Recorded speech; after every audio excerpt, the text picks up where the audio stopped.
Bueno, ¿qué tal? Buenas tardes. Le doy la bienvenida a los presentes en nombre del Instituto Interdisciplinario de Derecho de Transporte, Tránsito y Seguridad Vial, instituto que lo integran el Colegio de Abogados de La Plata y el Colegio de Ingenieros de La Plata.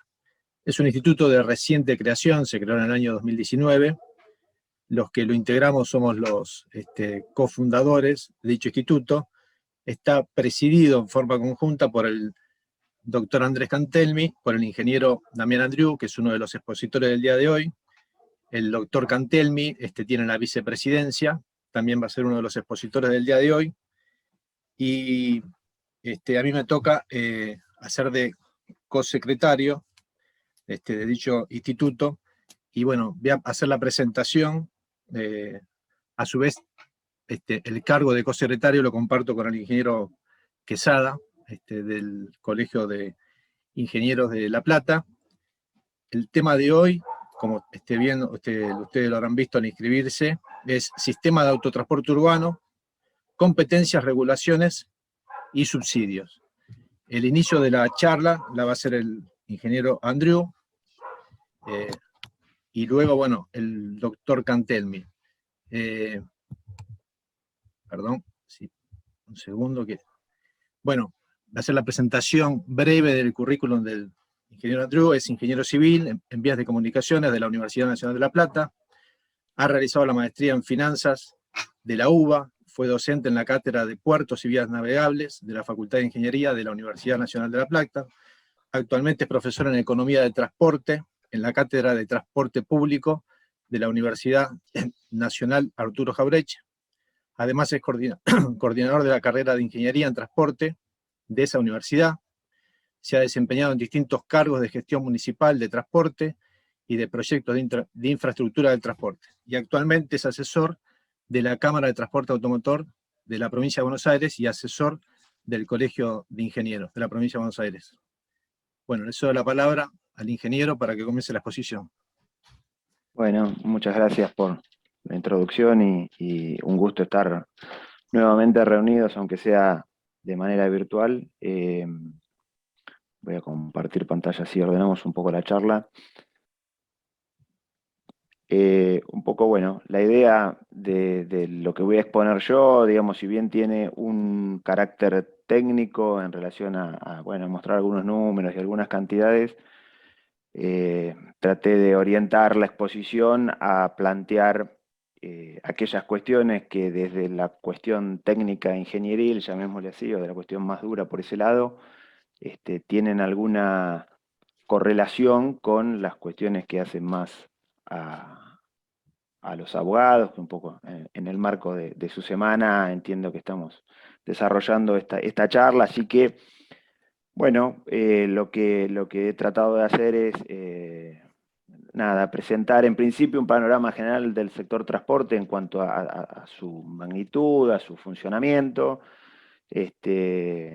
plantear los mecanismos de cómo se está financiando en la actualidad y algunas cuestiones que están planteadas como tema de agenda, y en ese sentido la idea es que todas estas cuestiones que en principio voy a presentar, bueno, nada, sirvan como introducción a las cuestiones más específicas del derecho, que son las que seguramente Diego desarrolla a posteriori.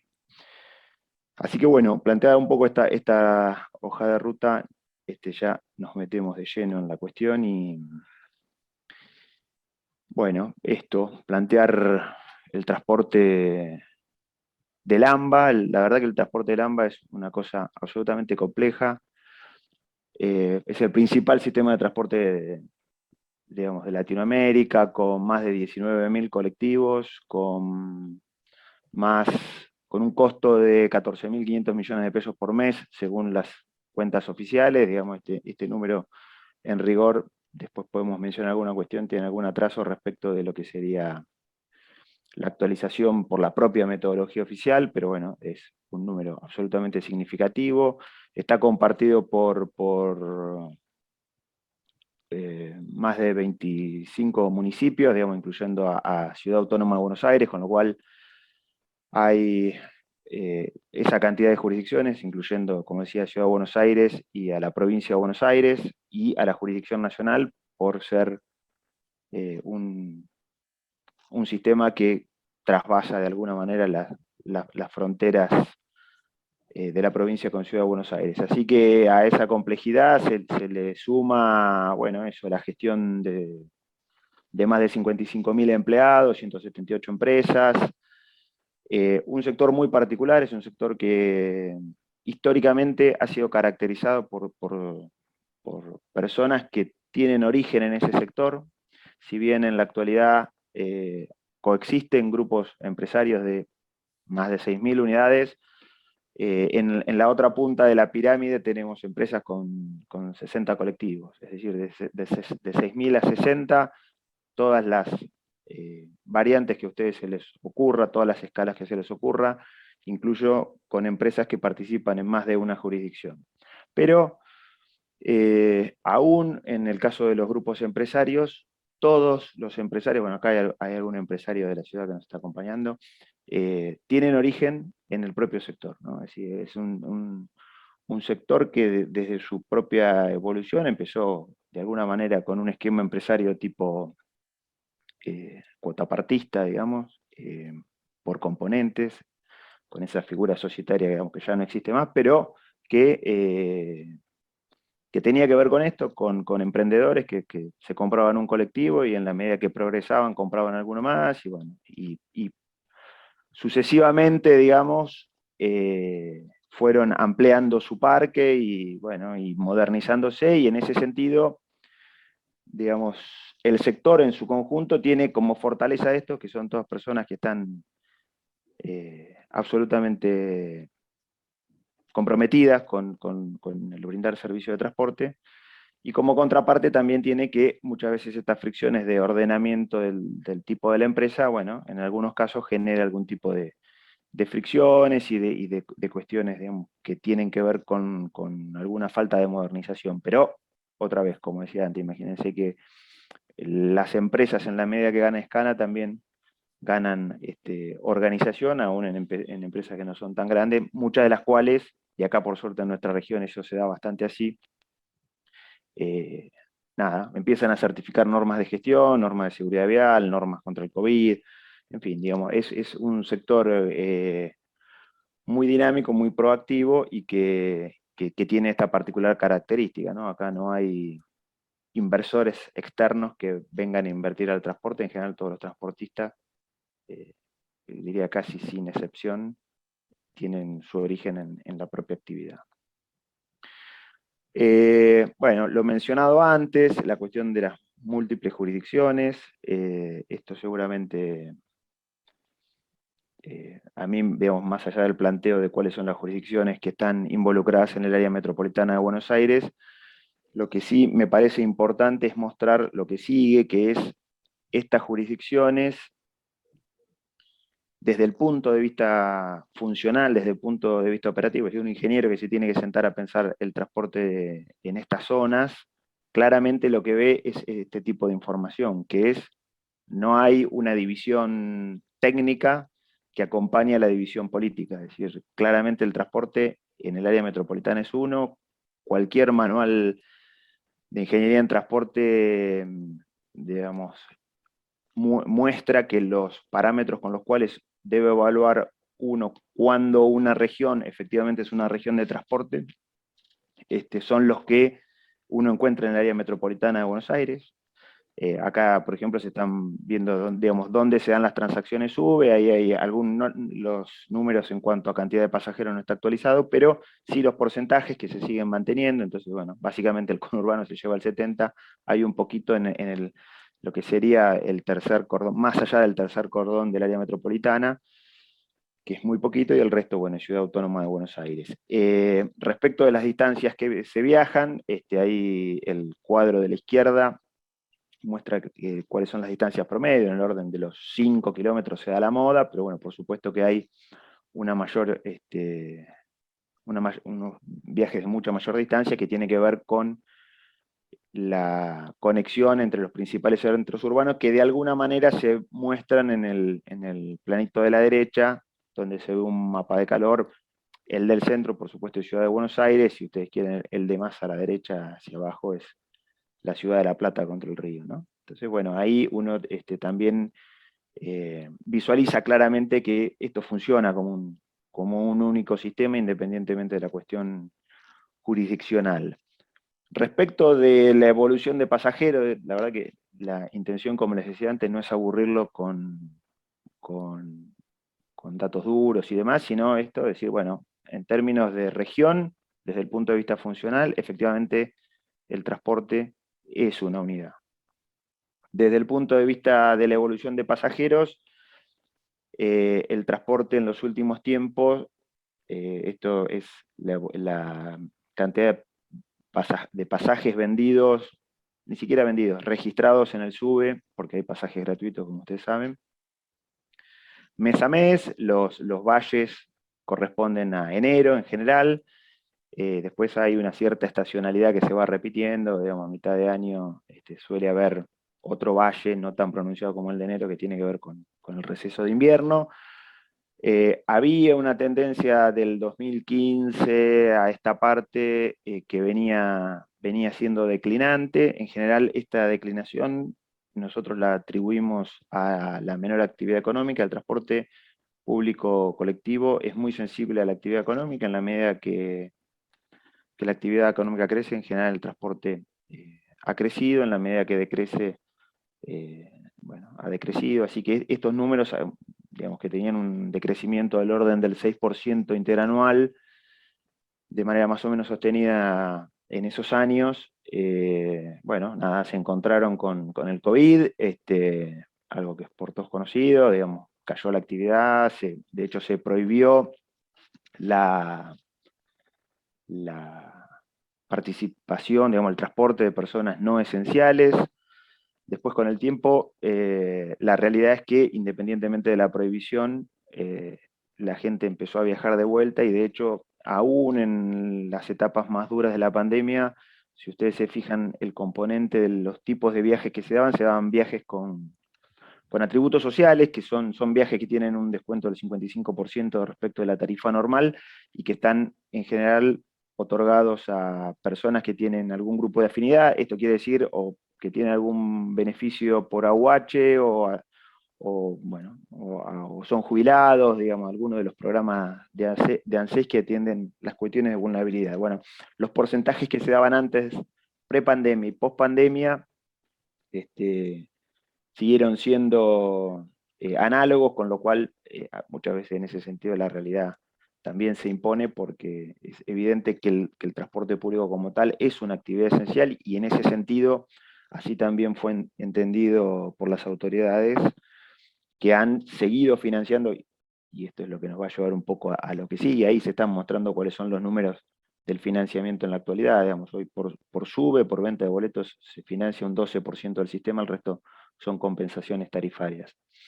La cantidad de servicios prácticamente ha sido la misma en todo este tiempo, independientemente de la cantidad de gente que ha viajado, y eso tiene que ver, no solo en Argentina, sino en todas partes del mundo, con una recomendación que hay de, sobre todo en la peor etapa, en la etapa donde estaba todo absolutamente paralizado, que los colectivos continuaran funcionando. Era una de las estrategias para evitar el extrañamiento en las ciudades. Imagínense que ya de por sí las ciudades estaban como desiertas, si ni siquiera pasaba el colectivo, eso hubiera sido peor. Así que en ese sentido, bueno, el transporte se siguió prestando, aún con todas las dificultades de que, bueno, que los choferes también en algún punto, como parte de la población general, tuvieron su porcentaje de enfermos.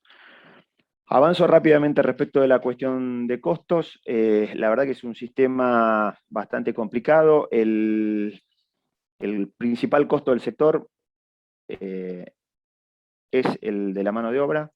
46% del costo se lo lleva el salario, 18% se lo lleva el combustible, 13% se lo lleva todo lo que tiene que ver con la inversión. Esto es digamos, la parte de amortización y la parte de costo del capital. Esto es según la estructura de costos oficial. En realidad, ahora después lo voy a mencionar, pero hay un atraso respecto del reconocimiento de costos, y en ese sentido lo que se genera son dificultades para para la modernización de la flota y la renovación, bueno, un 11% que tiene que ver con las cuestiones de mantenimiento, 4% que tiene que ver con las cuestiones de seguros de todo tipo, 9% las cuestiones impositivas de orden administrativo, tasas y demás, todo esto sin considerar el IVA, porque en general la estructura de costos, este dato está sacado de la estructura de costos oficial, es una estructura de costos que no contempla el IVA. Bueno, las variables de ajuste de la estructura de costos que incluyen estos rubros básicamente están representadas por unos pocos indicadores. La cuestión salarial, por supuesto, que tiene que ver con el resultado de las paritarias. El precio del combustible es automático, digamos, a partir de los acuerdos de precios que se llegan con las petroleras y del valor comercial que efectivamente tiene el gasoil. En ese sentido, es bueno mencionar que al estar todas las unidades con el sistema SUBE, tienen todas las unidades GPS, con lo cual los kilómetros que efectivamente se realizan están absolutamente monitoreados, con lo cual es una cuenta sencilla porque los precios son los que surgen del mercado y son absolutamente conocidos, y las cantidades también, que son los kilómetros que se conocen. El respecto de las unidades, la metodología de costos se plantea el seguimiento del valor del precio del dólar oficial, porque básicamente más de la mitad de los vehículos tienen componentes importados, y lo que es mantenimiento y ese tipo de cuestiones están todas vinculadas a lo que es el índice de precios internos mayorista, con lo cual desde el punto de vista técnico es bastante sencillo seguir la metodología. Lo que es difícil es en algún punto lograr una suficiente actualización, porque bueno, digamos, uno se enfrenta a las cuestiones presupuestarias. En este sentido, como les decía, digamos, las empresas de colectivos se solventan por un lado con lo que es la percepción de SUBE, que como les contaba antes, de 14 pesos que en promedio pagan los usuarios,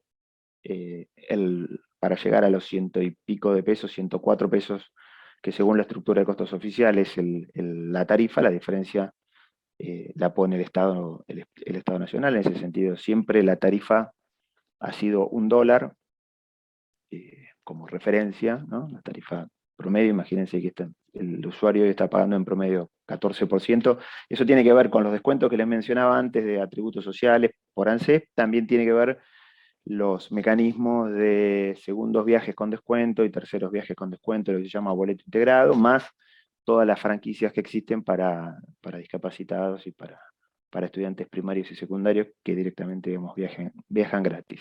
El procedimiento en ese sentido de remuneración a las empresas tiene que ver con determinar el costo del sistema, independientemente de cómo es su fuente de ingreso. En la columnita esta de la derecha estamos mostrando algo de eso. Esta cuenta en realidad se hace para cada jurisdicción. Es más, en la actualidad dentro de cada jurisdicción se han agrupado en lo que se denominan clusters, es decir, agrupamientos donde algunas empresas que comparten relativamente características comunes, porque la verdad que el sistema es muy heterogéneo, pero bueno, comparten características comunes. Bueno, se determina un costo a reconocer a esas empresas. Al costo que se le reconoce a esas empresas se le detrae lo que las empresas no pagan por gasoil, porque las empresas tienen un 20 pesos de descuento por litro de gasoil que consumen dentro de un cupo predeterminado que tiene que ver con los kilómetros que cada empresa hace, pero en definitiva se les descuenta lo que la empresa recibió de gasoil y se descuenta lo que se recaudó. Y en definitiva la diferencia es lo que el Estado termina aportando como compensación. A la izquierda ven un cuadro donde lo que se presenta, digamos, la línea más oscura es el reconocimiento de costos. La celeste que está como imbricada ahí es la inflación general, no la de precios mayoristas, sino la inflación general. Entonces, bueno, durante bastante tiempo eso, digamos, tuvo alguna, digamos, continuidad, alguna frecuencia mejor de actualización. En algún momento eso se empezó a perder. Bueno, digamos, obviamente, digamos, con el esquema de la pandemia se produjeron algunos desfasajes muy grandes. La verdad es que desde el punto de vista metodológico, la estructura de costos,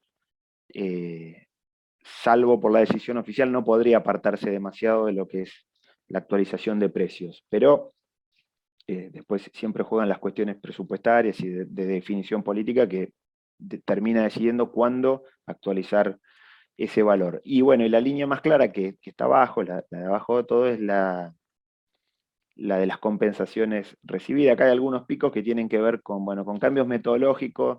En general estos picos han coincidido con sueldos anuales complementarios que no se habían reconocido con anterioridad y se reconocían ex post, y bueno, y se pagaban todos junto a las empresas, más allá de que la empresa por ahí lo había remunerado anticipadamente. Bueno, y lo que yo les mencionaba antes respecto de la desinversión tiene que ver con esto, en la medida que el reconocimiento de costos se aparta demasiado de la actualización necesaria, bueno, se produce esa merma. En la anterior gestión hubo alguna expectativa que tenía que ver con aumentar las tarifas, pero la realidad es que se aumentaban las tarifas, pero en la misma proporción se deducían subsidios, con lo cual el efecto para el sistema era neutro.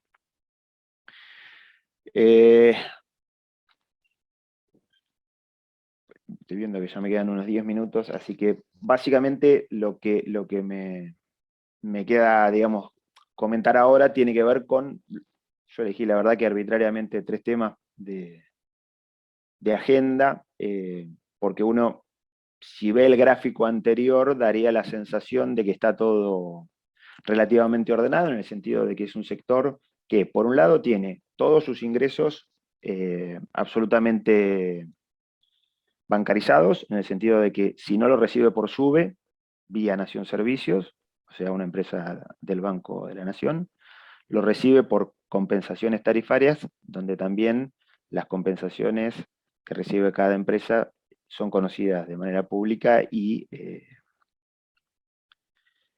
también, digamos, bancarizadas. Con lo cual, en un contexto de un país donde el 40% de la economía es negra, la verdad que debe ser uno de los pocos sectores que tiene toda su economía absolutamente bancarizada. Y bueno, a nivel sistémico, lo que les contaba antes, referido a que si la metodología de reconocimiento de costos se mantuviera a rajatabla, debería tener un buen acompañamiento de actualización de precios y costos. Además de esta problemática de eventuales desfasajes que hay entre la actualización de precios y costos, lo otro que sucede tiene que ver con cómo se distribuye ese dinero. Y la verdad que desde los orígenes del transporte a esta parte, siempre se ha buscado alguna forma de remuneración distinta. En un principio, y básicamente la forma de remuneración se ordena a partir de 2 cuestiones. O se remunera la oferta, es decir, se remunera aquellas cosas que hace la empresa, por ejemplo, cuántos kilómetros tiene, cuánto personal tiene o cuánto le paga a ese personal, cuántas unidades tiene la empresa. Digamos, cada una de estas cuestiones, digámoslo así, del lado de la oferta, representan algún parámetro operativo del servicio que se está prestando. Los kilómetros, por supuesto que da idea de cuántos servicios se están dando, cuántos se está recorriendo. La cantidad de personal da cuenta del principal costo, como les contaba antes, es lejos el principal costo del sector. Y las unidades de alguna manera dan cuenta de la inversión. La otra manera de remunerar al transporte podría ser del lado de la demanda. Históricamente, antes de las compensaciones tarifarias de los subsidios, lo que existía era el pago de boleto. Entonces, ahí, digamos, claramente todo el pago del transporte era por demanda, porque lo que se remuneraba era la cantidad de pasajeros. Un poco como les contaba antes, la realidad es que el sector es absolutamente heterogéneo, hay empresas que tienen mucho recorrido, o sea, recorridos largos, donde toda la gente se sube al principio del recorrido y se baja al final del recorrido. Hay empresas donde por ahí son más cortas y tiene gente que se sube, hace unas pocas cuadras, una poca distancia, unos pocos kilómetros, se baja, vuelve a subir más gente, digamos, tiene un funcionamiento mucho más dinámico en términos de ascenso y descenso de pasajeros, pero o sea, tiene una mayor cantidad de pasajeros que paga menos tarifa. Bueno, entonces, ¿cómo se hace para compatibilizar los cuadros tarifarios para que tanto la empresa que tiene un servicio largo como la empresa que tiene un servicio corto y con una diferente cantidad de pasajeros que ascienden y descienden? Bueno, eso es absolutamente complejo. Entonces, a lo largo de la historia, que digamos, a partir de la aparición de las compensaciones, se fueron adoptando distintos parámetros. En algún momento se remuneraba o se distribuía el costo, digamos, lo que es el subsidio, las compensaciones tarifarias, se distribuían en porcentajes iguales, 50% en proporción a alguno de estos parámetros de oferta, 50% en alguno de estos parámetros de demanda. Con el tiempo se fueron ajustando los porcentajes, e incluso se fueron modificando los parámetros. En algún momento el parámetro de demanda era ingreso, en algún momento pasó a ser lo que se llaman tarifas de referencia, es decir, darle a cada empresa una proporción del total del dinero a repartir en función de lo que le hubiera correspondido si el pasajero hubiera pagado esa tarifa de referencia. Ojo, no le daban, lo que se llama tarifa técnica, no le daban estrictamente el dinero que hubiera pagado el pasajero, sino que le daban la proporción del dinero que hubiera pagado el pasajero. Esto tiene que ver con algo que había planteado acá, que es siempre, indefectiblemente, lo que se hace es calcular un costo para el sector. Con lo cual, si hay más viajes, lo que sucede es que la parte del ingreso por venta de boletos a través del SUBE aumenta, y con lo cual lo que sucede es que disminuye la cantidad de compensaciones tarifarias. En la pandemia pasó justamente lo contrario, cayó significativamente la cantidad de pasajeros, y entonces, como contraparte, lo que aumentó fue la cantidad de compensaciones.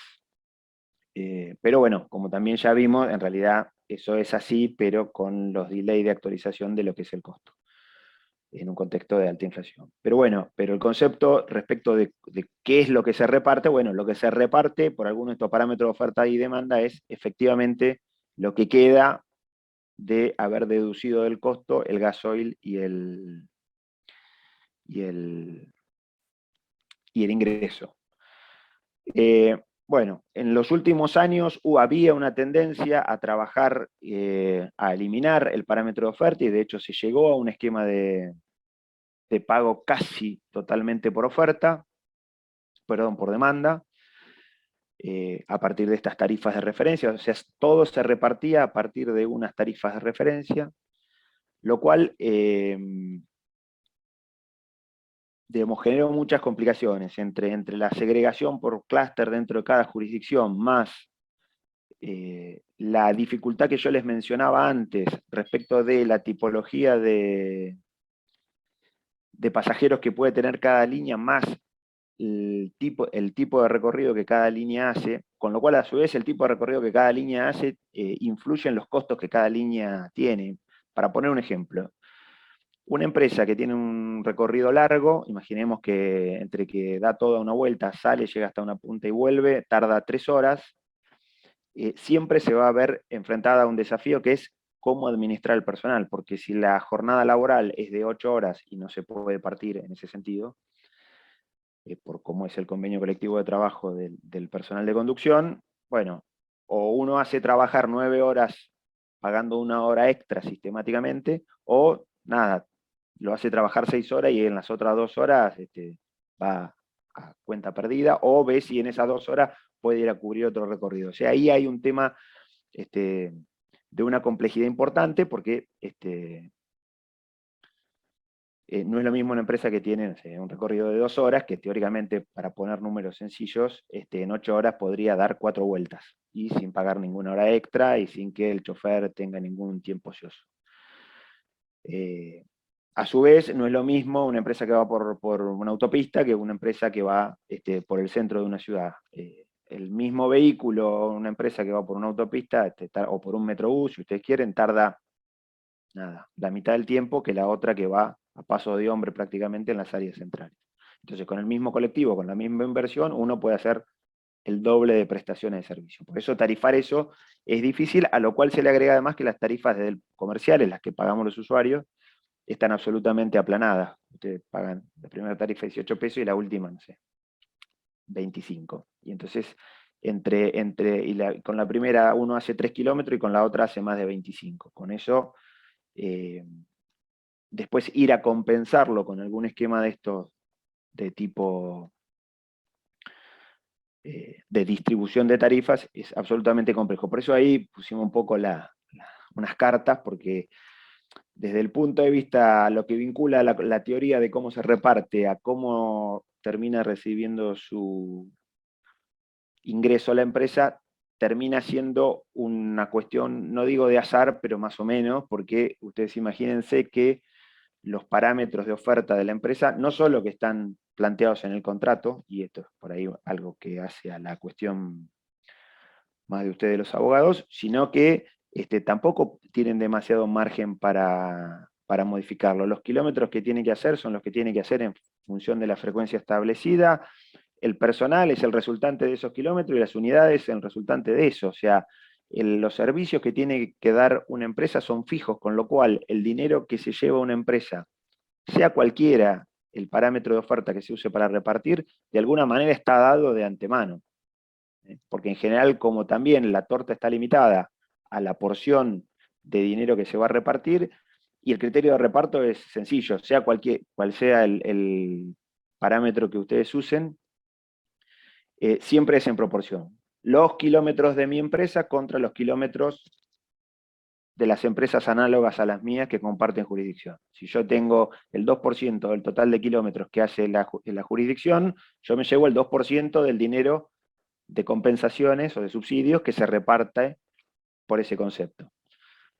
Lo mismo con el resto de los parámetros, ¿no? Incluso el de los pasajeros. Uno tiene los pasajeros que tiene, cada empresa tiene los pasajeros que tiene, no elige si llevar más o menos pasajeros. O sea, la realidad es que la gente que viaja en el colectivo es la que viaja. Poco puede hacer la empresa, o mejor dicho, es muy estrecho el margen que tienen las empresas para poder ajustar tanto los parámetros de oferta como los parámetros de demanda.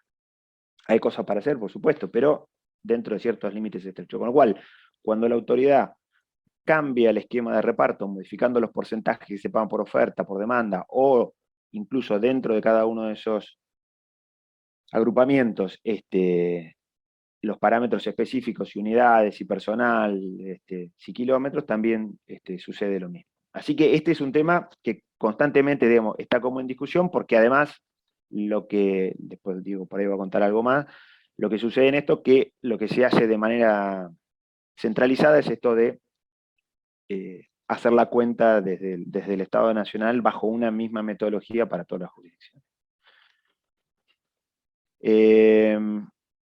Las otras cuestiones que están dando vuelta, que suelen estar dando vuelta, tienen que ver con esta cuestión de la racionalización de servicios. Eso es bastante discutido por ahí. Si esta fuera una charla más para ingenieros, haríamos bastante más hincapié en esto, porque la verdad que, como les decía al principio, es un sector con mucha trayectoria, donde todos los actores son actores del gremio, por decirlo así, del rubro.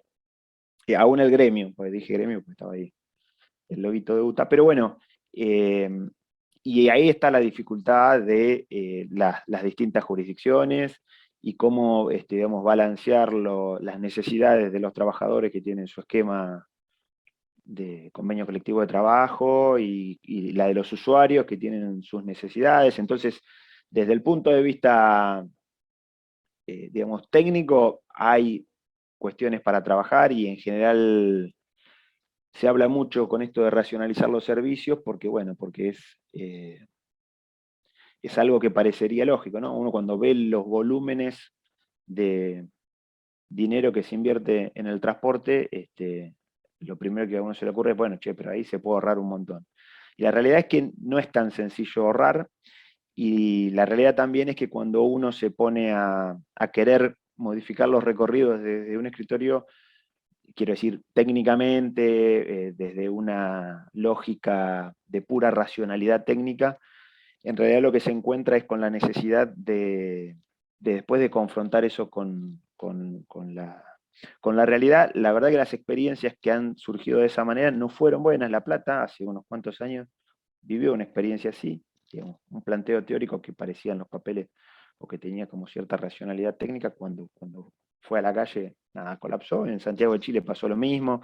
Digamos, hay muchas experiencias que demuestran que a veces lo que parece una racionalidad desde el punto de vista técnico, en realidad le está faltando contemplar otras dimensiones que tienen que ver con bueno, estas cuestiones jurisdiccionales, los modos de financiamiento, el modo de resolución de conflictos con los trabajadores, con los usuarios. Ahí hay un tema que recurrentemente vuelve, que es este de la racionalización, pero en el cual a mí me parece que no se debe perder el énfasis en esto que estoy diciendo, de la complejidad de los múltiples actores que juegan en el sector. Y la última cuestión, que está como un tema como de moda, que tiene que ver con esto, cuestión de la electromovilidad. En ese sentido, ahí, bueno, están los dos escuditos de China y de Argentina, porque hay, por lo menos de parte del Ministerio de Producción, venía viendo una lógica de propiciar cierto desarrollo en la industria nacional, y así lo han manifestado alguna vez. Es cierto que en términos internacionales los desarrollos están muy maduros en lo que son vehículos eléctricos y vehículos híbridos. También es cierto que el área metropolitana de Buenos Aires tiene alguna dificultad para la cuestión de transformar 19.000 colectivos en eléctrico, no por la transformación, porque justamente acá en La Plata y acá nos acompaña algún empresario digamos, que está trabajando muy fuerte en eso. Se está avanzando muy con la Universidad de La Plata y demás, se está avanzando muy fuertemente en la posibilidad de transformar vehículos diésel en eléctricos. Entonces, desde el punto de vista de la transformación del vehículo, por ahí no está tanto la dificultad como sí la del suministro de energía, ¿no? Es como la electrificación del Roca, que se electrificó, pero después hubo que ir a construir una central térmica, que es la de Fuerte Barragán, que a su vez, como es una central térmica, se nutre de combustible para generar electricidad, con lo cual son esas cosas, digamos, que es cierto, digamos, que hay que propender a eso, pero bueno, también hay que ver cómo. Se está hablando mucho en el área metropolitana de trabajar la cuestión de vehículos a gas, que son menos contaminantes que los vehículos que incluso hoy en día se están usando, que tienen tecnología Euro 5, que tienen muy poco particulado contaminante en sus emisiones gaseosas, pero bueno, el gas lo sería menos, y además, digamos, con la cuestión de vaca muerta y demás, en lo que es el área metropolitana daría la sensación de que podría llegar a ser. Por supuesto que también tiene alguna dificultad en términos de transporte del gas, digamos que también hay que hacer inversiones en infraestructura, así que bueno, son como los temas que están en agenda respecto de eso. Y bueno, ahí a la derecha tienen, digamos, el clásico argumento respecto del beneficio del uso del transporte automotor, porque también en esta cuestión de la electromovilidad se habla mucho de los automóviles eléctricos autónomos, porque parte de la crítica que históricamente han tenido los automóviles particulares es que contaminan mucho más, y entonces si el automóvil fuera eléctrico no contaminaría, pero la realidad es que en términos de espacio sigue ocupando espacio, y en términos de generar comunidad, digamos, se sigue apostando a lo individual. Bueno, son discusiones que están en el mundo y que de alguna manera también nos atraviesan, y en ese sentido hay algunos que piensan que lo que habría que propiciar, sobre todo si las distancias son cortas, es algún tipo de electromovilidad en unidades más pequeñas, incluso que podrían ser bicicletas o cosas por el estilo. Bueno, básicamente es eso lo que tenía como para contarles. Me parece que fui con mucha información medio rápido, pero bueno, ahí la verdad que es muy difícil sintetizar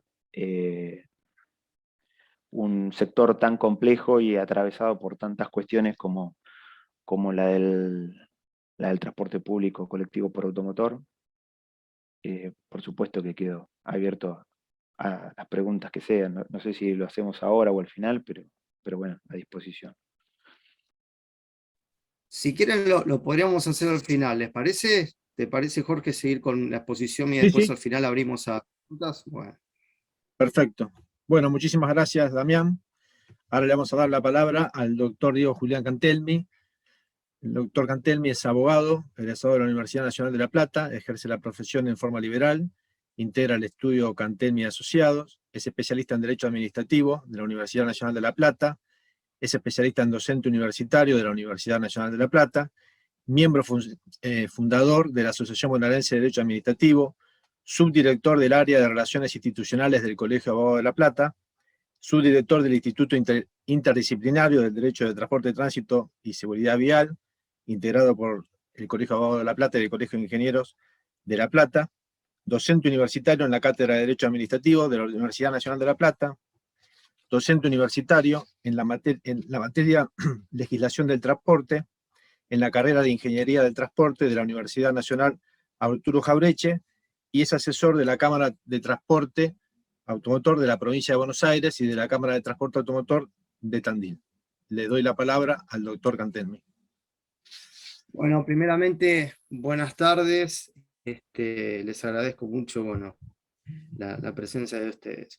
En segundo término, bueno, hago una aclaración. Este es un instituto interdisciplinario, o sea que tratamos las cuestiones desde el derecho y la ingeniería, y desde la muy entretenida y brillante exposición de Damián Andreu me toca hablar a mí de la constitucionalidad, lo cual implica un desafío, porque lo que explicó el ingeniero Andreu se entendió inclusive para quienes no tenemos formación en la ingeniería, y la verdad fue muy entretenido. Por eso es que, bueno, ahora me toca a mí hablar y les voy a decir que ya desde el derecho, ver si algo encaja o no en el esquema constitucional, a veces resulta un poco complejo y abstracto, o sea que me imagino que para quien tiene más formación en ingeniería puede resultar tedioso. Por eso es que, obviamente, en lo que voy a exponer ahora, cuando preparé el tema y a sabiendas de que íbamos a estar todos luego de la exposición de Damián, lo voy a hacer breve, ¿sí? Lo voy a hacer lo más conciso posible y voy a centrarme directamente en la cuestión central, y luego podemos discutirlo con las preguntas que nos puedan hacer.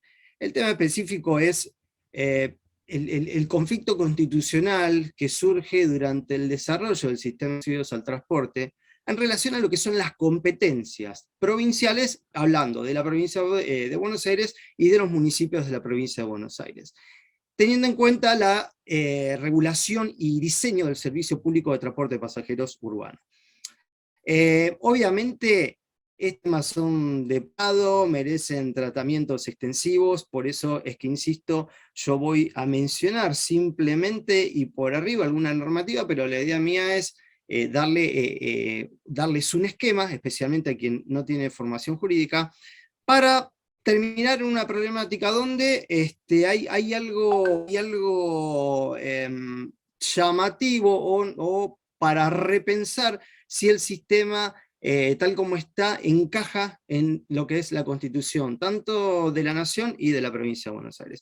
En este sentido yo suelo ser, bueno, para los que me conocen a mí de la academia, suelo ser bastante crítico cuando algo no encuentra el marco totalmente dentro de lo que es la Constitución, pero debo aclarar que esta situación y el planteo que yo les voy a terminar comentando, creo que se ha dado de a poco. Creo que que fue una cuestión que desde el año 2002 en adelante fue evolucionando, y por eso creo que progresivamente nos hemos encontrado en algunos momentos. De hecho, en el año 2017 era más cuestionable, ¿sí? Este sistema que funciona de subsidios encajaba, tenía fundamento, digamos, dentro de la Constitución, si no estaba rebasando un poquitito. Pero bueno, entiendo que quizá también todos los actores, todos los que hemos venido estudiando esto del principio, se nos fue pasando alto, y en algún momento, luego del que el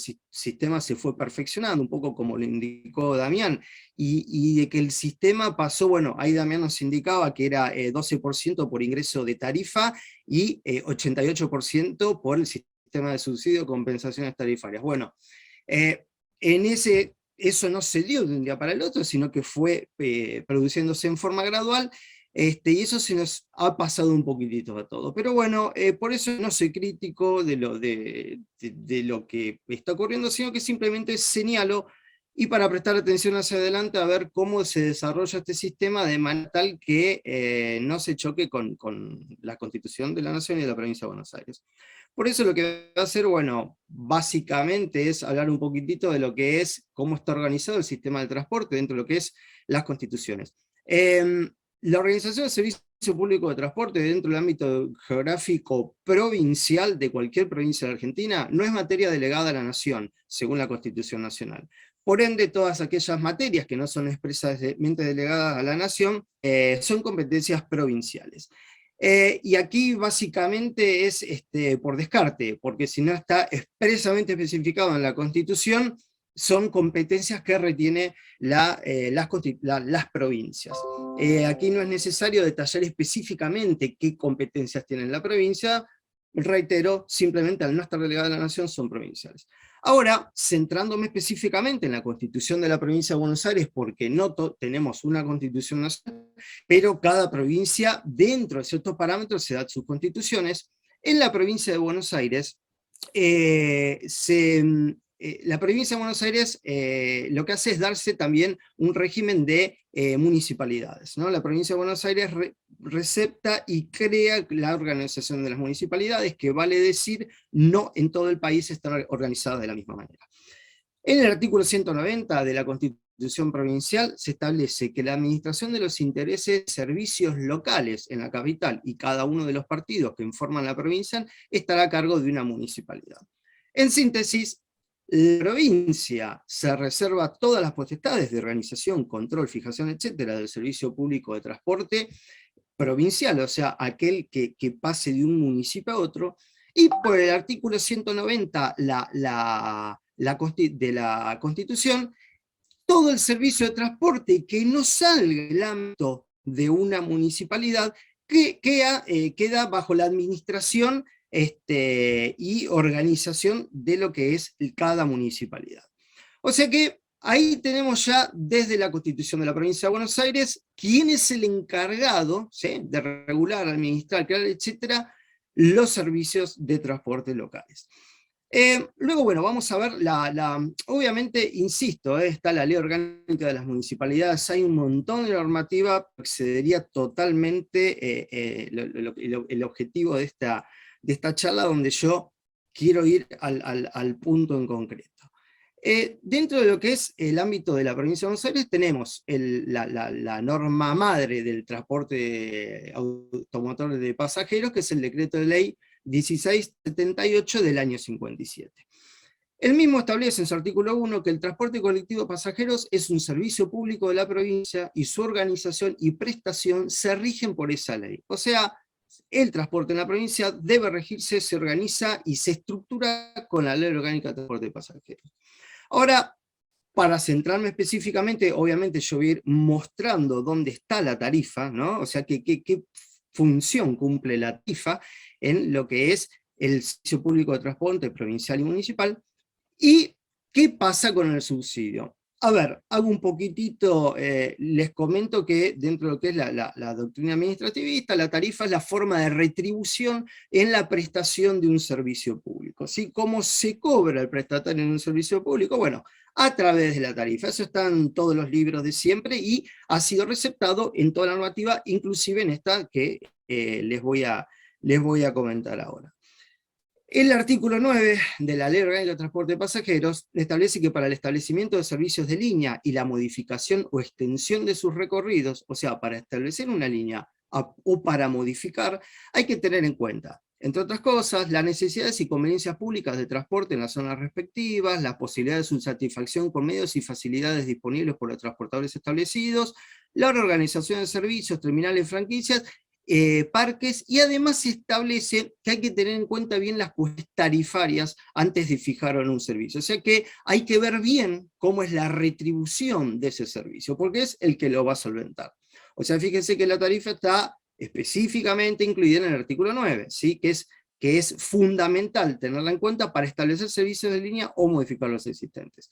Y luego en el inciso B del mismo artículo establece que el grado de utilización de los servicios establecidos en la zona, rutas y necesidades deben ser tenidos en cuenta, y existe la necesidad de preservar su economía, continuidad y eficiencia, procurando superposiciones redundantes y antieconómicas, que también está visto del tema de la tarifa. Fíjese que lo que es el establecimiento y lo que es el armado del servicio de transporte está muy enfocado en lo que es la retribución del prestatario de servicio a través de la tarifa. Y por ejemplo, cada vez que hay que modificar o analizar la modificación de los recorridos existentes, la ley establece que hay que tener muy en cuenta las economías de las otras prestatarias. ¿Cómo se entiende esto en el sistema? Y porque el sistema está diseñado para tener una retribución 100% a través de la tarifa, ¿sí? Esto lo dice la Ley Orgánica del Transporte. Luego, hay un artículo específico que habla de las tarifas en la Ley Orgánica de Transporte, que es el artículo 34,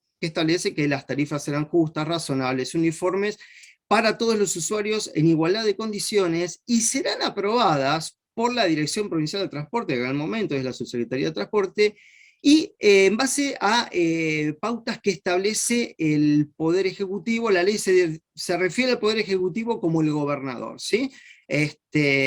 Pese a que sea todo poder, bueno, Poder Ejecutivo ya es más de derecho a la explicación que iba a hacer. Y establece que el Poder Ejecutivo procurará adoptar índices y escalas uniformes en cada zona, atendiendo a los distintos tipos de caminos, pavimentos, de tierra, también recargos por caminos de montaña, tráfico irregular, baja densidad, u otros factores operativos y económicos. Y cuando lo estime conveniente, el Poder Ejecutivo puede llamar a audiencias públicas y demás. Y el artículo culmina diciendo, que esto lo va a entender más la gente de derecho, que la tasa es un acto reglamentario, y será obligatoria la emisión de billetes con indicación del precio pagado y demás referencias. Por ende, entiendan que la tarifa es un acto reglamentario, es reglamento, o sea, es expresión de la voluntad en el ejercicio de la función administrativa, pero para decirlo más o menos que se comprendan mejor, es como si es expresión de la voluntad del Estado provincial. Eso es la tarifa. En síntesis, la provincia de Buenos Aires, por mandato constitucional, por no haber sido facultad delegada, organiza el servicio público de transporte con la Ley Orgánica de Transporte, que establece a la tarifa como modo de retribución de la prestación del servicio, como único modo de retribución de la prestación del servicio, y establece que la tarifa es un acto reglamentario del Poder Ejecutivo Provincial, y que tiene que tener en cuenta un montón de cosas en la prestación del servicio, como les acabo de decir. Bueno, después el decreto 68-64 del 58 es el decreto que en la provincia de Buenos Aires reglamenta la Ley Orgánica del Transporte, dedica todo un capítulo, el capítulo 4, al tratamiento de las tarifas. Pero bueno, no quiero desviarme, ya que la estructura del servicio público provincial y su organización sobre la retribución de la tarifa fijada por el Estado se explica claramente con lo que les detallé con esos dos artículos de la Ley Orgánica del Transporte.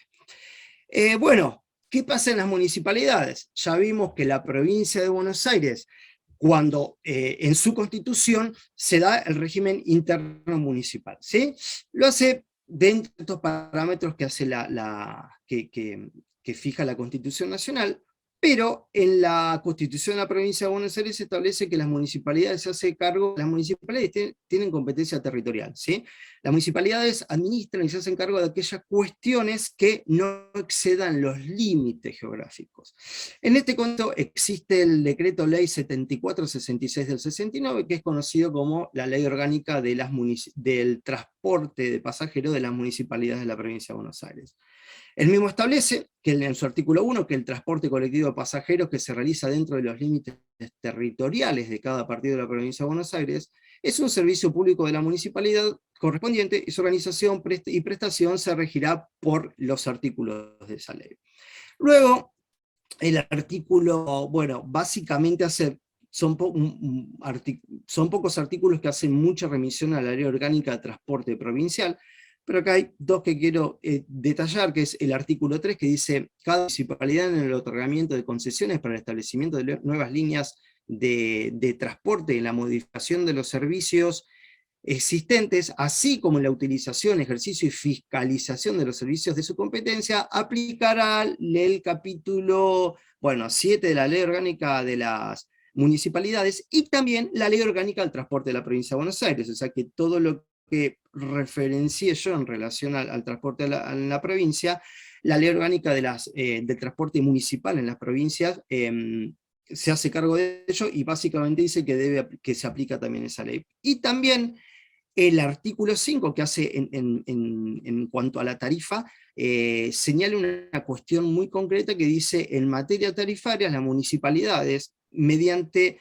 el dictado de un acto administrativo del Departamento Ejecutivo del Consejo Deliberante, deberá trasladar a los servicios de su competencia los valores aprobados por el Poder Ejecutivo, para los comprendidos en el régimen provincial. Y en caso de ser necesario incrementar los valores locales sobre el límite mencionado, serán fundados indefectiblemente en estudios técnicos económicos con ajuste a metodología aplicada por el organismo provincial en su análisis. En síntesis, que establece, en relación a la tarifa, las municipalidades deben trasladar a los servicios locales todos aquellos incrementos tarifarios que se producen a nivel provincial, pero pueden, digamos, incrementarlos más aún, siempre y cuando estén basados en estudios específicos al respecto.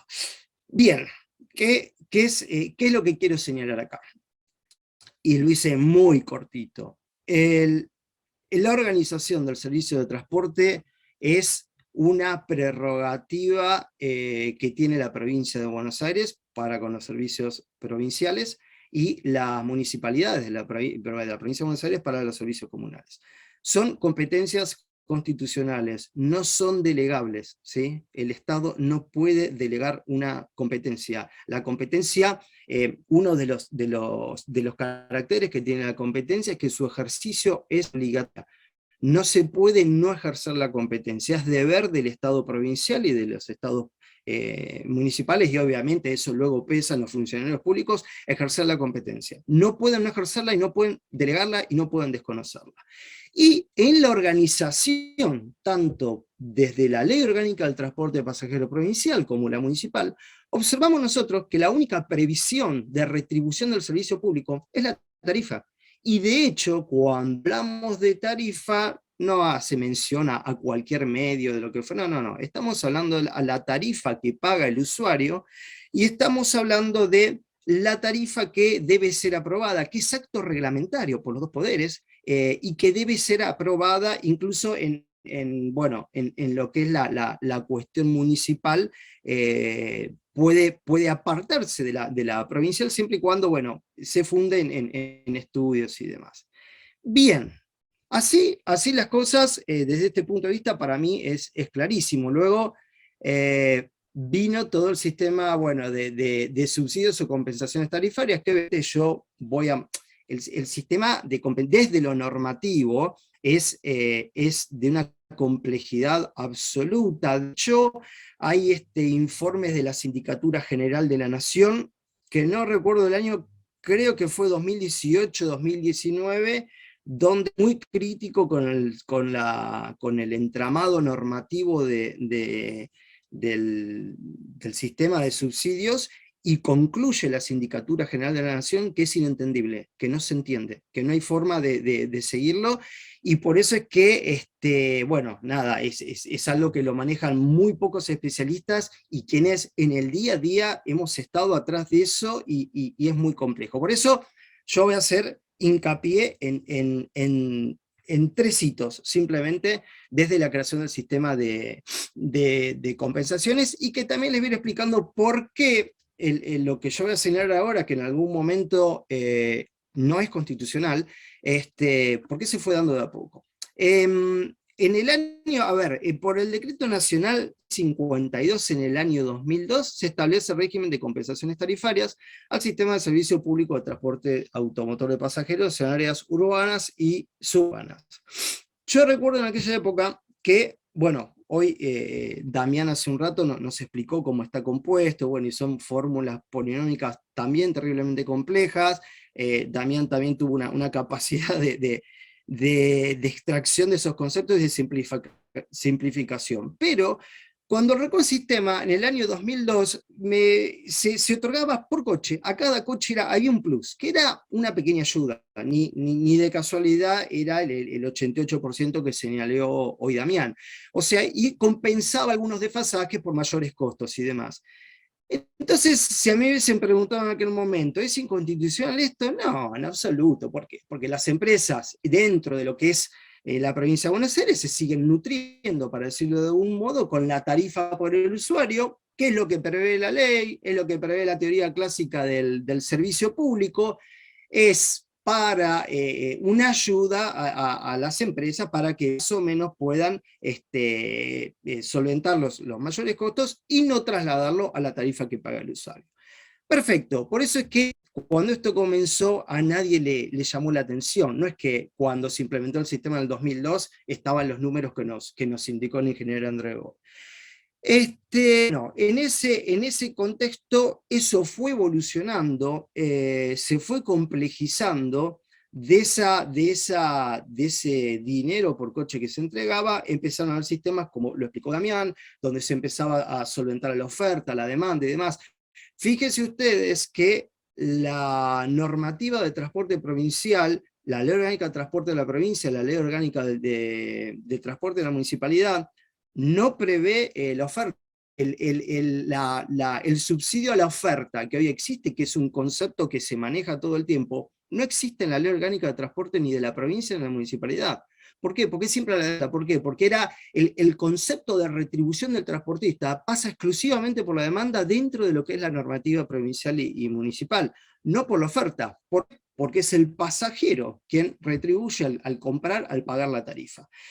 Esto fue evolucionando y bueno, no viene al caso, simplemente voy a decir algo que ocurrió, perdón, en este sistema del decreto 652 del 2002, que después fue evolucionando, era el Estado Nacional quien tenía el dinero y calculaba cómo se repartía el dinero, ¿sí?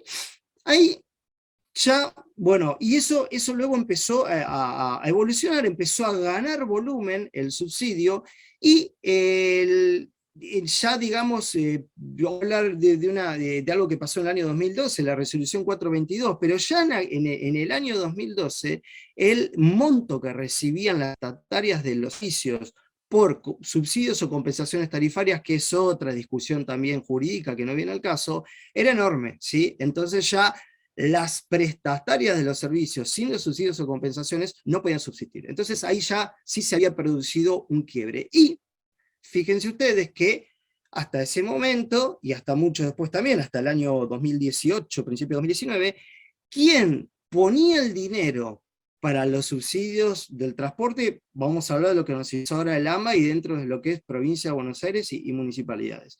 Quien tenía el dinero y quien hacía los cálculos para el reparto era el Estado Nacional. ¿Sí? Entonces, yo ahí sí ya, uno se puede preguntar, pero ¿cómo? El Estado Nacional, si junta el dinero, reparte las compensaciones, sin las cuales los servicios provinciales no pueden funcionar. Hay una intervención, digamos, en potestades comunales y provinciales. ¿Por qué? Porque la tarifa, tal como se lo dije yo recién, en las dos leyes orgánicas, es una pata fundamental del servicio y es la retribución del servicio, y es competencia propia de la provincia y la municipalidad, y no es delegable. Yo ahí ya había un quiebre. ¿Qué pasó? También les doy otro hito, y ya voy a ir cerrando el tema para que después podamos discutirlo. En el año 2012, la Secretaría de Transporte de la Nación dicta una resolución que es la 422 del 2012. Por X motivos, por cuestiones presupuestarias y demás, lo que hace ahí la Secretaría de Transporte de la Nación es como que saca una foto al sistema y dice, bueno, no se pone más un peso. Esto es el sistema, no se pueden mover más recorridos ni nada. ¿Qué pasó? El sistema estaba funcionando sobre la base de los subsidios. Si no hay subsidio, la tarifa muy poca y no alcanza. Entonces no puede existir una retribución para el prestatario del servicio. En el año 2012 el Estado Nacional dice, no, hasta acá llegamos con el dinero, básicamente con el monto de dinero que pongo. Entonces ocurrieron los hechos también que en el año 2013, 2014, 2015, quizá había necesidades de transporte en algún lugar de la provincia de Buenos Aires o los municipios, pero como no, y por ejemplo habría la necesidad de crear una línea, pongo un ejemplo no tan de laboratorio, porque de hecho ocurrió más de una vez. Se necesitaba hacer una prolongación de recorrido, crear una línea nueva, lo que sea. No se podía hacer simplemente porque no había dinero, porque el sistema ya no estaba, no se nutría de la tarifa que pagaba el pasajero, que en otra cuestión, si había pasajeros, se instalaba la línea, el pasajero pagaba y listo, y se podía solventar la prestación. Entonces, también ahí vemos un temita más, que fue que cuando el Estado Nacional, que era el que juntaba dinero y lo repartía, dice, hasta acá llegué, se produjo también una detracción de competencia, quizá de hecho a las autoridades, al Estado Nacional y a las municipalidades, porque si querían establecer una línea, no lo podían hacer. ¿Por qué? Porque está bien, iba a haber un cobro de tarifa, pero que llega a niveles muy bajos y que de ninguna manera iba a poder solventar la prestación del servicio. Esto siguió, obviamente yo hago los planteos y es para pensarlo, para mí es, de mi opinión jurídica, es evidente que de a poquito, sin darnos cuenta, quizás llegamos a un estado de inconstitucionalidad desde lo que es la constitución de la provincia y lo que es las municipalidades dentro de la provincia de Buenos Aires. Después, bueno, esto fue así hasta la sanción de la Ley de Presupuesto Nacional, la 27467, que eso fue el 4 de diciembre de 2008, que derogó el último párrafo del Decreto Nacional, el 652 del 2002, que yo les comenté, que dio inicio a un puntapié del sistema, dejando sin efecto los convenios suscritos por la ex Secretaría de Transporte y las jurisdicciones provinciales. A partir de lo cual se suprimió en 2019 el régimen de subsidio de transporte público automotor en todas las provincias y municipios que se encontraban alcanzados por esa normativa. Desde esta medida significó la eliminación de las partidas presupuestarias, con las cuales el Ministerio de Transporte de la Nación sostenía, bueno, el SISTAU, el CCP, el RCC, del cual resultaban beneficiaron las empresas de transporte público provincial y municipal prestatarias de los servicios en el territorio de la provincia y las municipalidades. Entonces la provincia pasa a partir de 2019 a aportar el dinero del sistema de subsidios.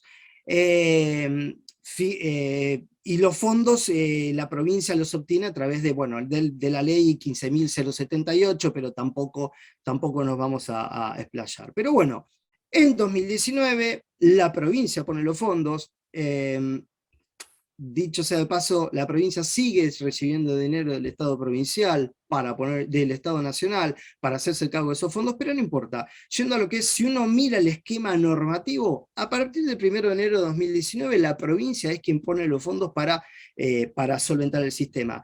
Pero ¿qué pasa? No tiene el esquema, no tiene el ejercicio, no tiene el know-how de cómo distribuirlos. Entonces, ¿qué hace la provincia?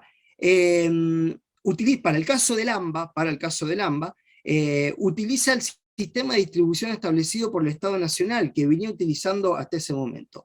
Para lo cual crea convenios suscritos por ambas partes, convenio de colaboración, donde la provincia pone el dinero, pero usa el sistema de análisis y de distribución del Estado Nacional.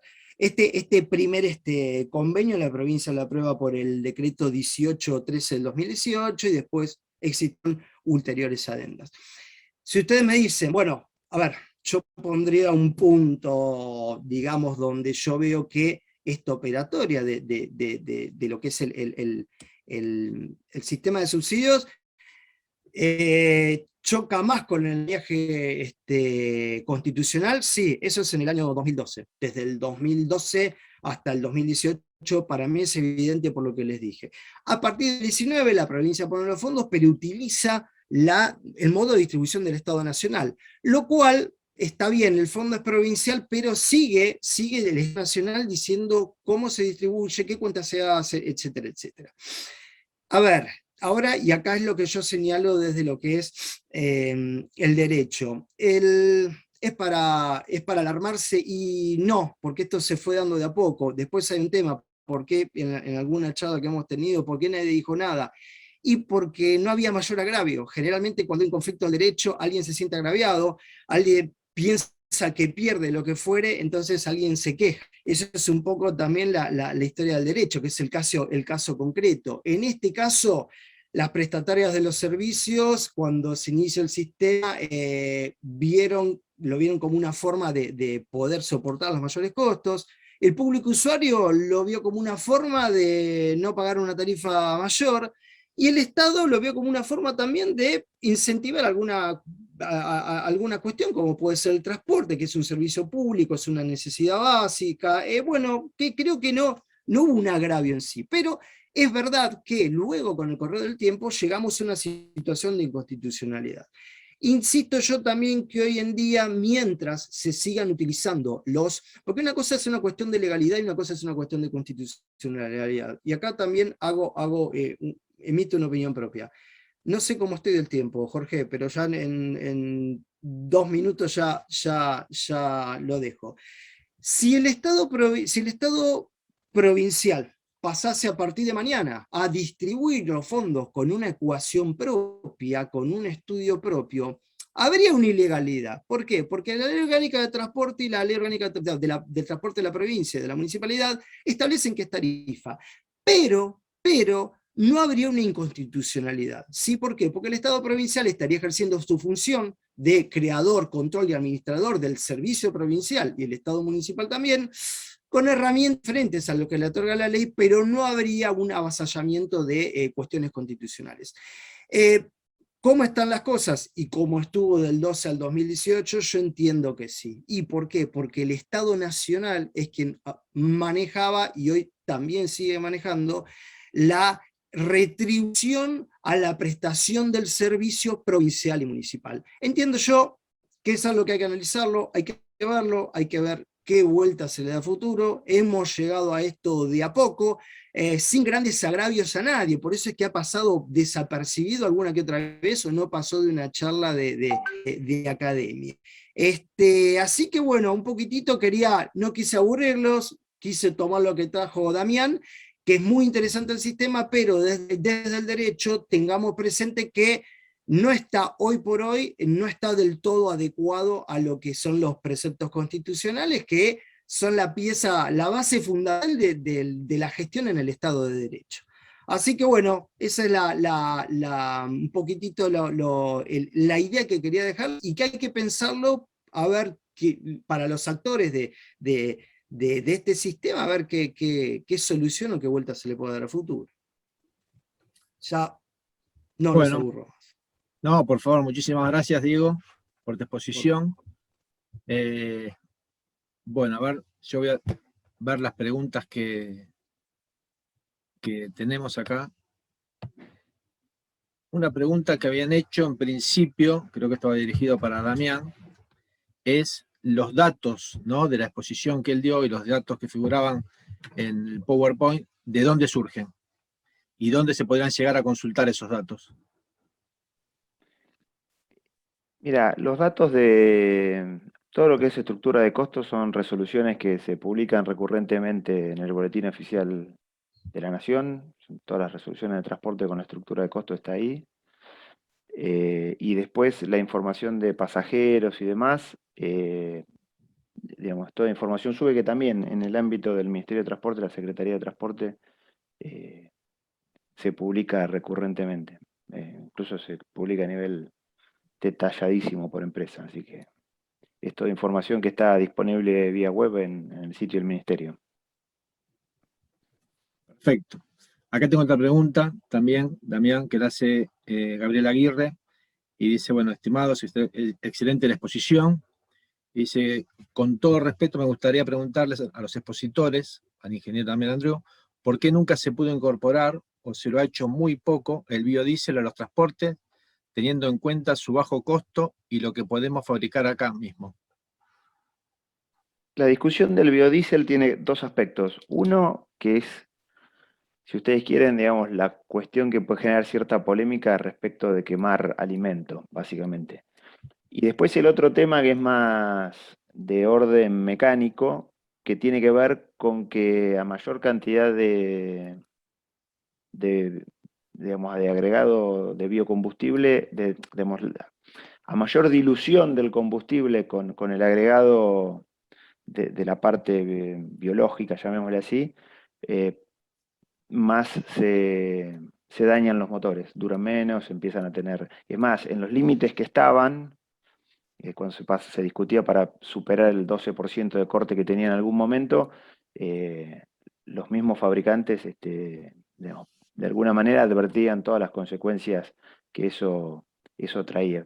No se olviden, digamos, que la inversión, digamos, en lo que es el costo de la unidad de transporte es relativamente alta, es muy alta, digamos, cada combustible, cada vehículo es muy caro, con lo cual la duración de los vehículos es uno de los elementos que hace que, nada, digamos, para bajar costos se requiere tratar de que tengan el mejor funcionamiento posible y la mayor cantidad de tiempo posible.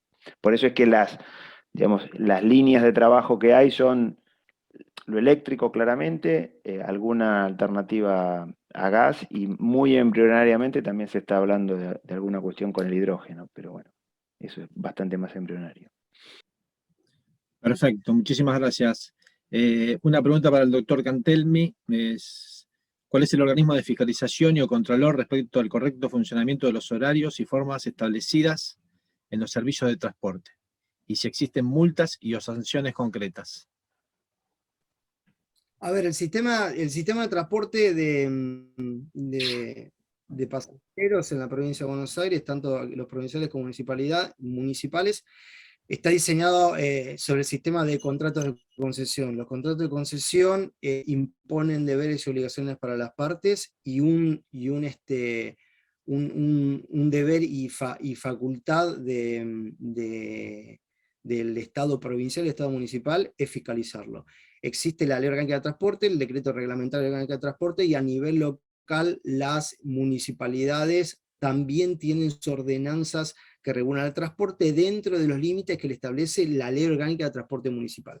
O sea, sí, la respuesta es, el transporte provincial lo fiscaliza hoy por hoy la Dirección de Fiscalización del Transporte dentro del ámbito de la Dirección de Transporte, dentro del ámbito de la Subsecretaría de Transporte de la Provincia de Buenos Aires, y en que las municipalidades tienen cada uno, bueno, en cada municipalidad hay organismos que así lo hacen. Pero ojo, esto es en cuanto al servicio así, en cuanto al servicio mismo de transporte, porque también si un coche están dando exceso de velocidad, las autoridades de vialidad o los inspectores de tránsito también los pueden sancionar, etc. Pero sí, existen sistemas de multas y demás de las autoridades competentes a nivel provincial y municipal.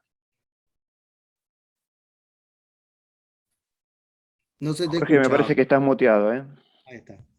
Sí, perdón. Creo que están pidiendo la palabra, a ver si le pueden dar la palabra. Perdón. El ingeniero Walter ¿Sí? tiene la palabra, sí. Sí, perdón, yo solamente quería manifestar, digamos, ahí Damián decía de un empresario, creo que soy yo. Esto es un poco de folclore, solamente preguntarle si en este tema de la pospandemia, ¿por qué razón las empresas o por lo menos lo que visualmente se observa, no han planteado una nueva forma de operar. ¿Por qué razón todavía seguimos operando de la misma manera que se operaba antes de pandemia, siendo que hoy hay algunas particularidades como para ofrecer en el mercado y algunas cuestiones que tienen con apoyo con tecnología de GPS, aplicaciones, QR, cuestiones que tienen que ver mucho más con la demanda? Eso por un lado, si en realidad se está hablando algo, Damián, con la gente de Nación. Ese tema uno. ¿Te hago tres preguntas o te hago de una? Sí, prefiero de a una mejor, porque si no me Dale. voy a ir por las ramas. Respecto de lo que decís, yo coincido. Además, de hecho, en la presentación había puesto ahí un celular con una especie de GPS, porque para mí la racionalización, en definitiva, del transporte debería venir por ese lado, por el lado de la información al usuario, y no tanto por la rediagramación de recorrido, porque por lo que les decía antes, en definitiva la rediagramación de recorridos es bastante mentirosa. Me parece que en la medida que se rediagraman recorridos se pierde cobertura. Digamos, si hay una fortaleza que tiene el transporte en el AMBA en general es la gran cobertura. Y en relación a una pregunta que se hizo antes respecto de los horarios, del cumplimiento de horarios, me parece que esto también, digamos, aporta a trabajar esa cuestión. Porque también una aclaración, como los costos se calculan en función de los kilómetros, las empresas no hacen kilómetros de menos porque lo que no hacen no se los paga, digamos, conceptualmente. Entonces, la verdad es que los kilómetros que se hacen son los que hacen. Lo que sucede también es que hay problemas de hora pico. Es decir, en la hora pico los colectivos no alcanzan y en el resto del día los servicios que debería haber son relativamente bajos. Entonces hay momentos que sobran colectivos, hay momentos que faltan y hay momentos que no hay. Pero es porque el balance de la estructura económica lleva a eso. Es un poco el ejemplo que contaba antes. Si yo tengo una jornada de 8 horas y tengo un recorrido de 9 horas, ¿qué hago? Bueno, entonces es muy difícil, porque además las empresas son todas distintas. Entonces es muy difícil, me parece, compatibilizar eso. A mí me parece que lo que decís vos es cierto. Yo creo que parte del desafío es que de hecho alguna vez se discutió, digamos, si se puede encontrar algún esquema laboral más flexible, por decirlo así, porque el mayor costo es la cuestión del personal, y lo otro, desde el punto de vista del usuario, de alguna manera tener la posibilidad de estar bien informado respecto de cuánto tengo que esperar el colectivo, casi diría en tiempo real, que de hecho hay varias empresas que tienen aplicaciones en ese sentido. Me parece que va por ahí.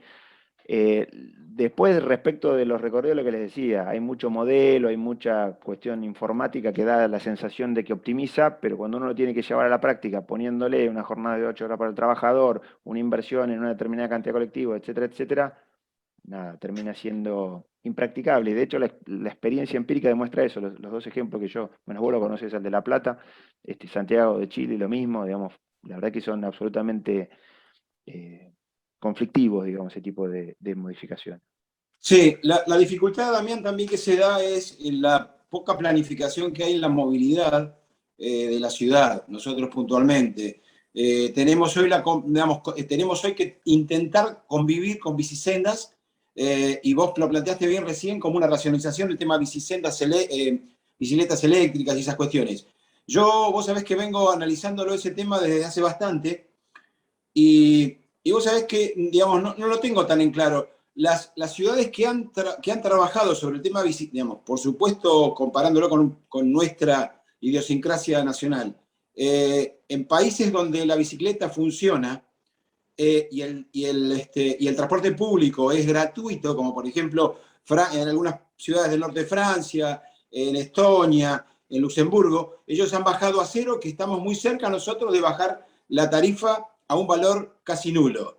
Ellos tienen cero la tarifa y han logrado captar la gente de bicicleta solamente. Es decir, creo que el tema bicicleta para nosotros es un tema pendiente, sí, pero que que en realidad en nuestra ciudad están haciendo ahora bicisendas sobre la misma traza de los micros, de los buses. Y eso va a generar un gran conflicto y por supuesto una siniestralidad mucho más alta, ¿no? Y velocidad comercial más baja. Así que, bueno, es un tema ese. No, yo estoy de acuerdo con lo que decís vos, ¿eh? A ver, a mí lo que sí me parece que el modelo, digamos, la cuestión es contraponer al modelo de electromovilidad, porque, digamos, la idea ¿cuál es?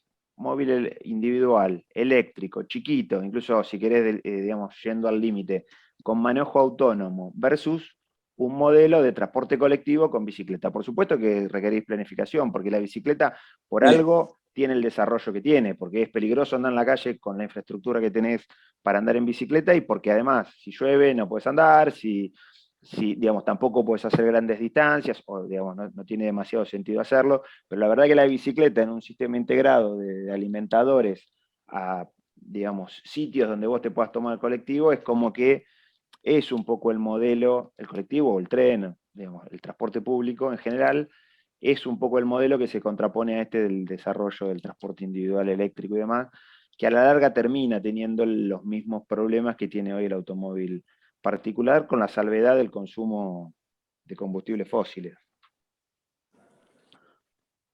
Bien. No sé si queda disculpame, sobre el tema de electromovilidad, un comentario solamente, Damián.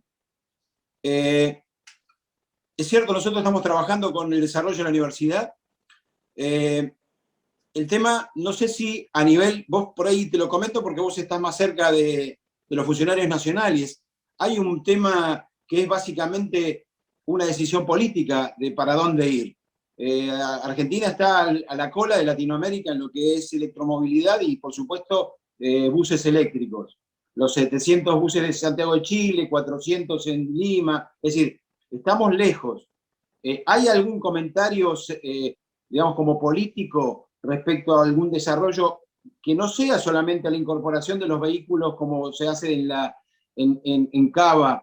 ¿Hay algo, se habla algo de inserción de desarrollos como lo que estamos haciendo en La Plata? ¿Hay algo como para funcionar de compra nacional, desarrollo nacional, cuestiones que tengan que ver con eso? Mira, la semana pasada justo estuvimos en una charla con la gente de ITEC, y donde, por eso te digo, el Ministerio de Producción, creo que algo de eso dije, tiene una visión respecto del desarrollo del litio, y de hecho la gente de ITEC reconoció la existencia del grupo de la UNLP con la empresa de ustedes, respecto a eso, del avance que habían tenido en términos de transformación de unidades diésel en unidades eléctricas. También se habló de esto que te mencionaba yo, que tiene que ver con las posibilidades de la infraestructura eléctrica, porque no es solo la generación de electricidad, sino también las posibilidades de distribuir, y entonces un poco la visión que había era esa, que en general, digamos, por lo menos en la zona central del área metropolitana de Buenos Aires, Cava y por lo menos primer y segundo cordones, va a ser más difícil un modelo de electromovilidad, entonces se pensaba más en un modelo orientado al gas. Y después claramente hay lugares donde sí tiene posibilidades, o por cercanía con la generación, o con la generación eléctrica, o por características particulares. Hay alguna experiencia muy interesante de alguna ciudad de la provincia de Buenos Aires que tiene su propia generación, el pueblo, digamos, tienen ahí, digamos, con energía eólica y solar, una combinación, y bueno, ahí tienen alguna cuestión. Pero claramente lo que sí hay es una idea de producción, o por lo menos de ensamblado de los buses en Argentina, y trabajar el litio, porque lo que no quieren, por lo menos lo que se manifiesta que no se quiere, es la mera importación de unidades. Digamos, China en ese sentido te trae el vehículo, el bus eléctrico, listo para usar. Pero es justamente lo que se quiere tratar de aprovechar y darle valor agregado a la existencia del litio como insumo básico, ¿no? Gracias, muchas gracias. Bueno, muchas gracias, Damián, por tu respuesta. Muchas gracias, ingeniero, por su participación. Una pregunta para Damián respecto a los subsidios que mencionó, ¿no? Si subsidiar la oferta o la demanda, ¿cuál considera más justo para compensar a las empresas de transporte? Mira, es un tema recurrente y la verdad es que no hay un criterio técnico unívoco. La verdad que tiene que ver con una definición política, porque, digamos, de la misma manera que cuando uno define una tarifa comercial aplanada, como les comentaba que existía, o sea, donde la diferencia entre lo que paga el que viaja a 3 kilómetros y lo que viaja, no sé, 20 kilómetros, no es tanta en pesos, y a su vez existe esta cuestión del boleto integrado, es decir, quien tiene un segundo viaje paga el 50% de la tarifa. Ahí lo que se pone en evidencia es que la decisión política que se adoptó es que el que viaja más lejos paga menos, y eso surge de la idea de que el que está más lejos teóricamente está en una condición más vulnerable que el que está más cerca, porque el valor de la propiedad en general es más caro en el área central que en la periferia. Entonces, desde esa lógica, que es válida, uno puede discutir, puede estar de acuerdo o no, lo que sucede es eso, se remunera, digamos, mejor dicho, el usuario paga de esa manera. Entonces después hay que ver cómo se remunera eso efectivamente al que está prestando el servicio y cómo se hace, porque si la tarifa comercial está mejor remunerada para el que tiene viajes cortos, claramente va a haber que de alguna manera remunerar más al que tiene viajes largos. Lo que pasa es que la realidad es absolutamente heterogénea. Hay empresas que tienen muchos viajes cortos y sus recorridos son largos, hay empresas que tienen recorridos largos con muchos viajes largos, hay empresas, y este es como el otro elemento central, que tienen picos muy marcados y el resto del día no llevan a nadie, y aún así el servicio hay que seguir dándolo porque es un servicio público. Hay lugares que hay que ir igual por más que no hay carga. Entonces la definición de cómo generar una distribución justa no tiene una respuesta única. Depende mucho del temperamento del decisor político respecto de qué es lo que se quiere consolidar o no. Uno podría decir, bueno, si volvemos al esquema anterior de pura tarifa, bueno, pues es una situación. La verdad es que hoy, ustedes piensen que en el esquema actual, siempre hablando en el esquema actual, lo que se reparte es un monto fijo, en proporción a, un monto fijo en proporción a los kilómetros, un monto fijo en proporción a los pasajeros que tenés o al tipo de pasajero que tenés. Si yo reparto solo en proporción al tipo de pasajero que tengo, bueno, es un criterio. Lo que puede suceder ahí es que en algún momento, si yo no tengo la suficiente cantidad de pasajeros, hay servicios que no los puedo cumplir. En cambio, pagando por oferta, alguna parte, sobre todo en un contexto como el actual, donde hay pocos pasajeros relativamente, bueno, por ahí permite sostener esos servicios que por ahí no tienen tantos pasajeros. Y lo otro que sucede es lo que decía, como la torta es un pasajero más, proporcionalmente, habiendo pocos pasajeros, se lleva proporcionalmente más de esa torta que lo que por ahí estrictamente le correspondería en términos de costo. No es un tema sencillo de resolver y digamos, por eso se han hecho tantos cambios y nunca se le ha encontrado el agujero al mate, como se dice. Perfecto, muchísimas gracias, Damián. Y bueno, para finalizar, vamos a la última pregunta para los expositores, de Gabriela Maliquio, y dice, en base a la ley 24.240, si también podría salir en defensa de los usuarios del transporte automotor de pasajeros, ya que la CNRT está bastante frenada en su intervención. Sí, lo que pasa es que eso es por el hecho de ser usuario, ¿sí? A ver, la cuestión del transporte, como toda actividad alcanzada por múltiples normativas, es como yo les expliqué hoy, la Dirección Provincial de Transporte fiscaliza el cumplimiento de los contratos de transporte. Ahora, si un colectivo atropella a alguien, y bueno, entra en juego otra normativa, o si un colectivo anda en exceso de velocidad, no va a ser la Dirección Provincial de Transporte, sino que va a ser el órgano municipal de, acá en La Plata, Control Urbano, ¿sí? En cuanto, sí, todo, hoy también, bueno, existe toda la normativa sobre usuarios y sobre consumidores que alcanzan a todas las actividades de la economía. Sí, obviamente como usuario, un pasajero puede quejarse ante los organismos correspondientes, pero ya no van a ser específicamente las autoridades de transporte. Las autoridades de transporte, lo que les comenté hoy, lo que hacen es fiscalizar el cumplimiento de los contratos de concesión y de la norma específica en materia de transporte. Pero obviamente son actividades alcanzadas por varias normativas, bueno, y distintos entes y órganos de fiscalización. Perfecto, muchísimas gracias. Bueno, no hay más preguntas, así que bueno, vamos a cerrar la presente jornada y agradeciendo a todos los participantes. Y después, desde el área académica del Colegio de Abogados de La Plata, van a recibir cada uno el certificado de asistencia a la jornada de hoy. Así que bueno, desde el Instituto Interdisciplinario de Derecho de Transporte nos despedimos y muchas gracias para todos. Gracias, nos vemos. Gracias, muchas gracias. Hasta luego.